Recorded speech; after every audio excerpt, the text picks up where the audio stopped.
Hello, my name's Kyle Holtzeder, and I'm going to take you on a tour of Permaculture Center Kamimomi.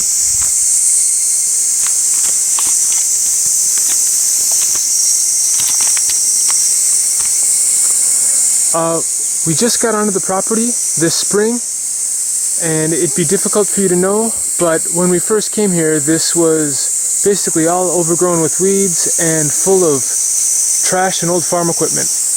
And over the past couple of months, we've made a lot of progress in cutting back the weeds, cleaning up a lot of the trash and old equipment, and even planting some crops. So I'd like to show you from basically the road or how people enter the site, but we imagine that this area here below us here will be the parking lot. And this October, we're planning a timber framing workshop, and we hope to build a structure that we hope to use for storing materials and maybe timber framing and other purposes in this area here.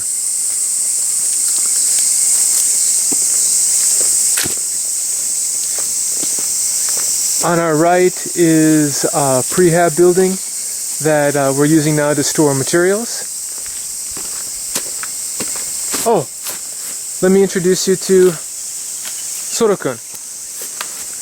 Soro-kun's from Chiba Prefecture, and he's one of our 4 core members. Nanka, hitogoto nai desu ka? Nice to meet you, YouTube. Nice to meet you. Nice.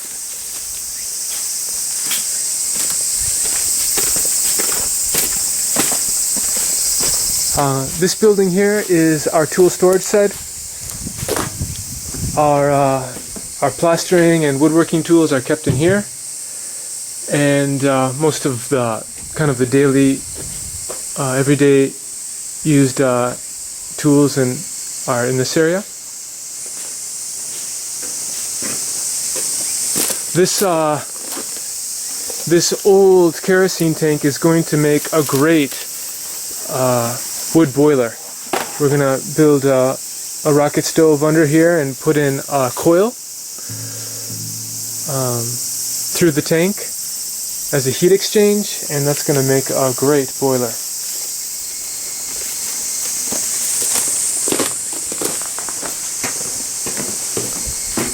These 2 buildings on my right, the old tobacco shed and the old barn, are both scheduled to come down. For the time being, we'll probably use the space under these roofs and between the buildings as a work area, particularly for our workshop in October. And then when that's over with, we'll probably take down both of these buildings. This area here has been used the past couple of weeks as a workshop space for a plastering workshop with students from France. This is their base coat of plaster, arakabetsuchi, and that's on a bamboo lattice. This is all just temporary and for learning purposes. All of this will be coming down. And this was part of our workshop space here. And although the building does have some really nice qualities to it, the condition of the buildings and their placement is going to require that they both come down. Over on my right is the future office center main house, and to the left of that is a traditional kura, earthen storehouse, and I'll show you more of those 2 buildings in just a minute. On the level below us are soybeans. Soro-kun has put a lot of effort into growing soybeans, and he's very eager to make soy sauce and miso. And from here it's a bit difficult to see, but in this area here there's a natural spring that water's constantly flowing out of. So we hope to take out those 2 concrete wells and create a nice pond in this area here. It'll be nice to swim in on hot summer days. This is the main kitchen garden. where your most intensively harvested vegetables are planted. For example, King Kong and tomatoes, basil, zucchini, eggplants, goya or bitter cucumber, a green zucchini, the other is a yellow zucchini, cucumbers, climbing beans, okra, shiso, and Perio, if you're watching, you probably remember this tree. It just got done flowering. It's the Kumquat, and I can't wait for these fruit. Masumi-chan, how are you? That's Masumi Aso-san. She's another one of our core members. She's mainly responsible for a lot of the work in the garden. And this is our 5 o'clock bell. Who is this? Matsuda Seiko. Okay. Bye bye. And as we move out of the intensive garden, we move into the less intensive garden, which consists of taro potatoes, and we just harvested regular potatoes. And this is holy basil and linen. Masumi-chan is really into textiles and dyeing, and she wanted to grow linen. And it could be for the flaxseed. And I'm going to take you over here and show you a little bit more of the garden.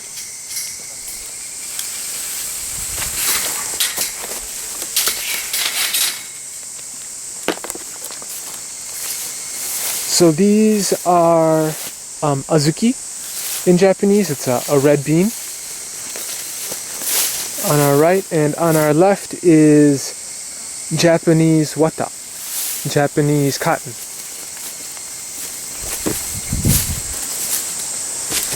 This here is indigo. In Japanese it's called ai for aizome, or indigo for dyeing.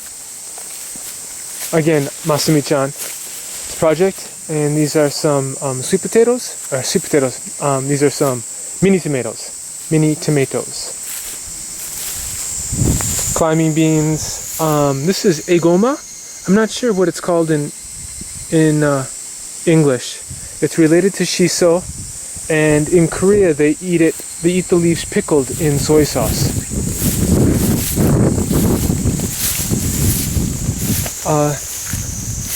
These rows of plants here are soybeans that were planted. Soybeans and sesame planted no-till, meaning this area was not tilled, and these were planted out.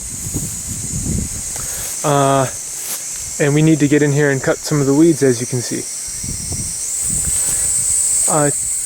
To our north,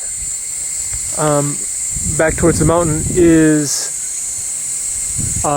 the orchard, and the large trees in the front consist of persimmon, as you can see here, and Japanese plum. We had a great harvest of Japanese plum this spring. Really large plums. It's quite special. And sakura, the flowering cherries in the front, and then in the back there's nashi, Japanese or Asian pear, and more persimmon. But the tree we have the most of is yuzu. It's a citrus that it's a kind of like a sour citrus.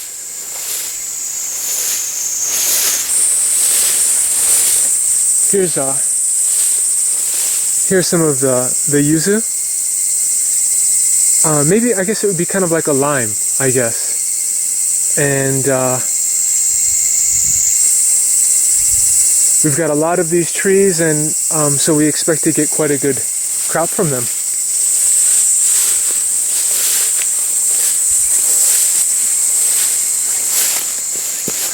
And I'm going to take you on a little tour of the property.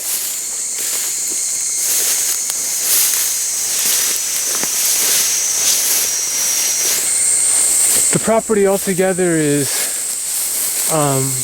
about 4 hectares, and about 3 of those hectares is consolidated in one area. It's a south-facing slope.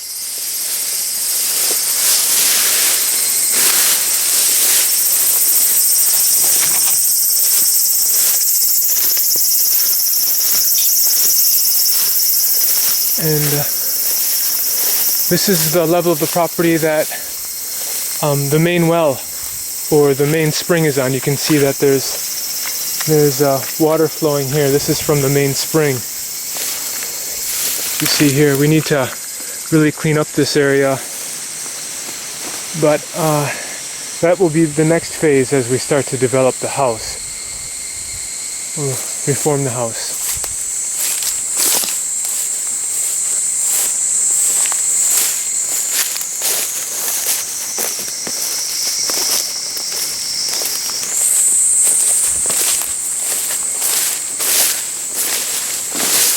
I just want to show you a little bit of the view facing south from here, going through some tall weeds, but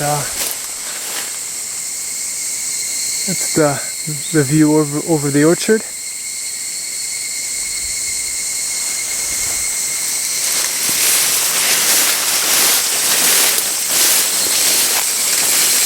And we're going to do a little mountain climbing here.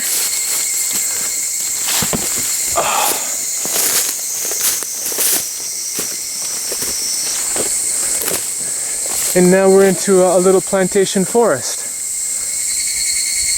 These are Japanese cedar and Japanese cypress trees. This land that we're on, it's this portion of the property is scheduled as rice paddy, but at least 20 years ago, the farmer here planted these plantation trees. Here. A little bit to the west of that is an area that was actually just cleared last fall, and this all consists of mixed species hardwood.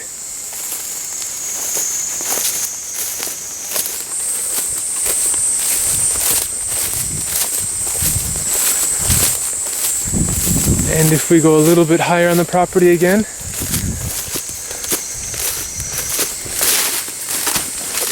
we come to 2 old rice paddies here. They're very large and flat, with great views to the south, and are protected by forest to the north. So they also are quite isolated with good privacy. I think once we have the zoning for these 2 rice paddies changed, I think they'll be a great place to build on in the future. We're gonna go through some long grass again, continue moving north.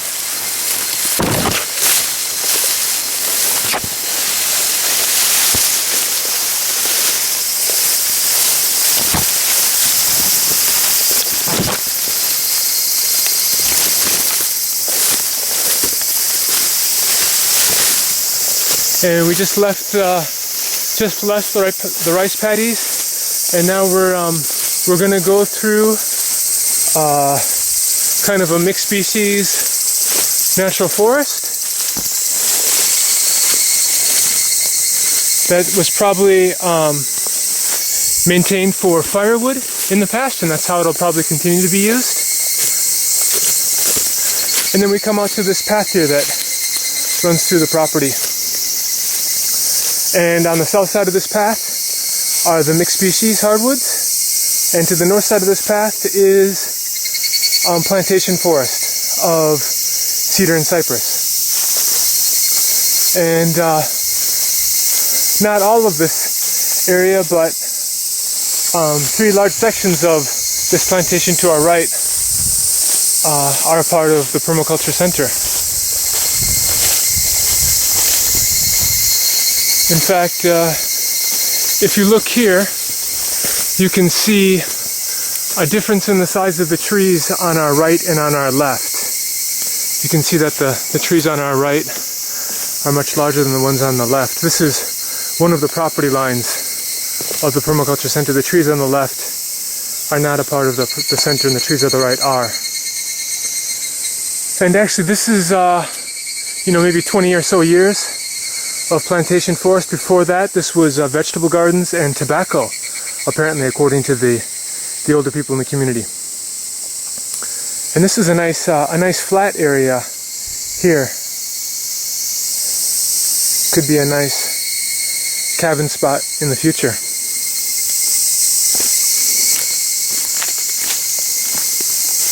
Okay, we're going to move back to the path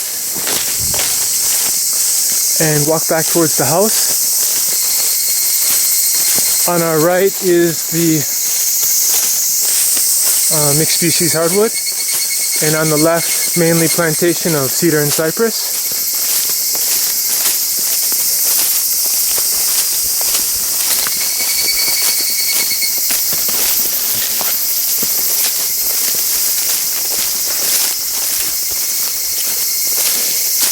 You can see on our right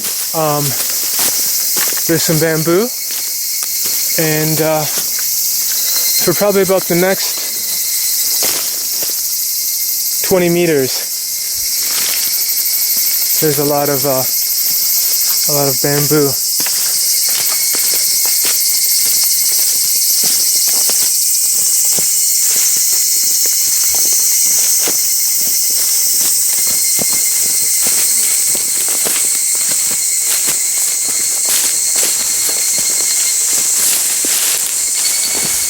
On our right is an old rice paddy that's been abandoned for some time now.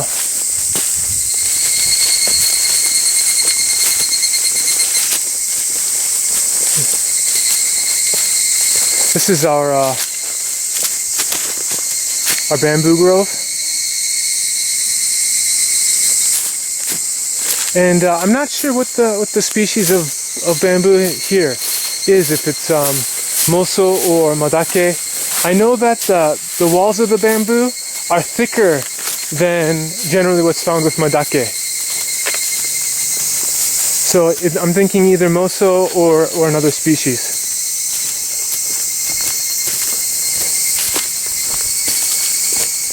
And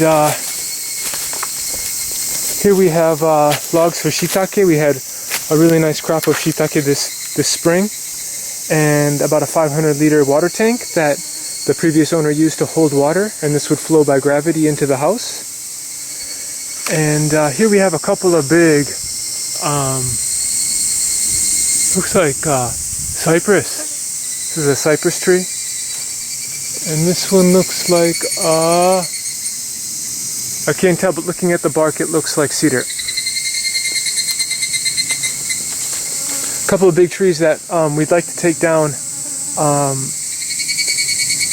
mainly because of the potential of them falling onto one of the buildings in the future. So we'll probably take down both of these 2 trees. So we'll take down all the trees back here in order to protect the buildings, because you see how close they are to the kura and to the omoya. And we just finished the roof of the kura.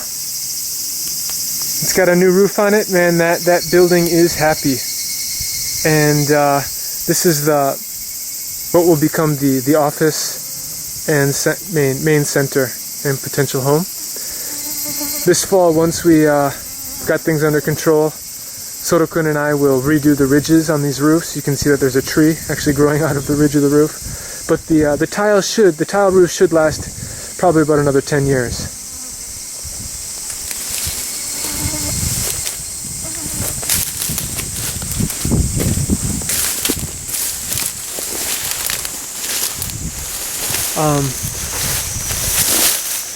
That stone there helps us to remember the water on site, and to help us remember to show thanks for all the water we have on site. There's no city water coming into the site. All of the water is spring water, and we hope to actually put a big water tank up between the house and the kura, right where those scaffolding is. And so the sources of water will be rainwater and spring water.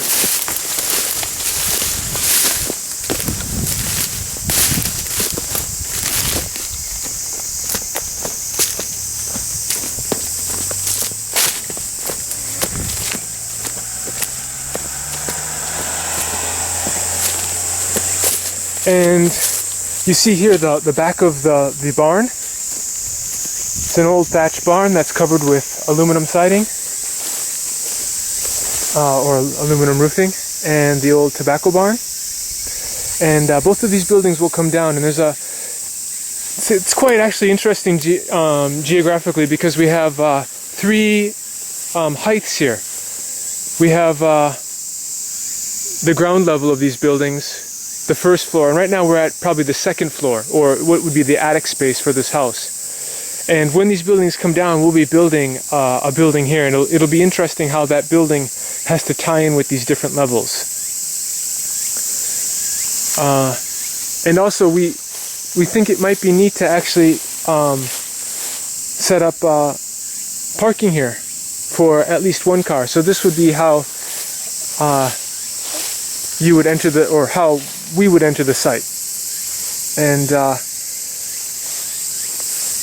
there's a couple advantages of that. One, you're going to have an incredible view coming into the site. And two, whenever you bring materials, or even groceries into the site, you bring them up into the highest location. So you're always walking downhill from this, not as opposed to carrying things up into the house. You come into the house through a high point and walk down to the main house site or to the buildings.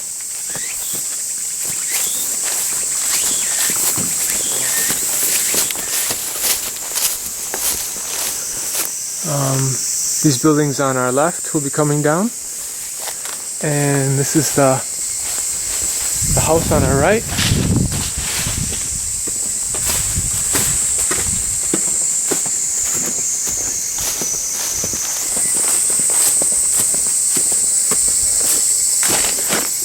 This is the earth plaster that we mixed with the kids from France. And this is the kura with its new roof.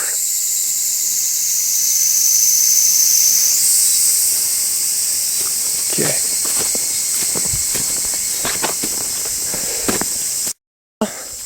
That's pretty much all I wanted to show you. And thanks for watching. And this is the water that's flowing. It's natural spring water on site. And this fall or this winter we'll take another tour, and it will be fun to see how the property has changed over the next couple months. Okay, thanks for watching, and hope to see you again soon. Bye.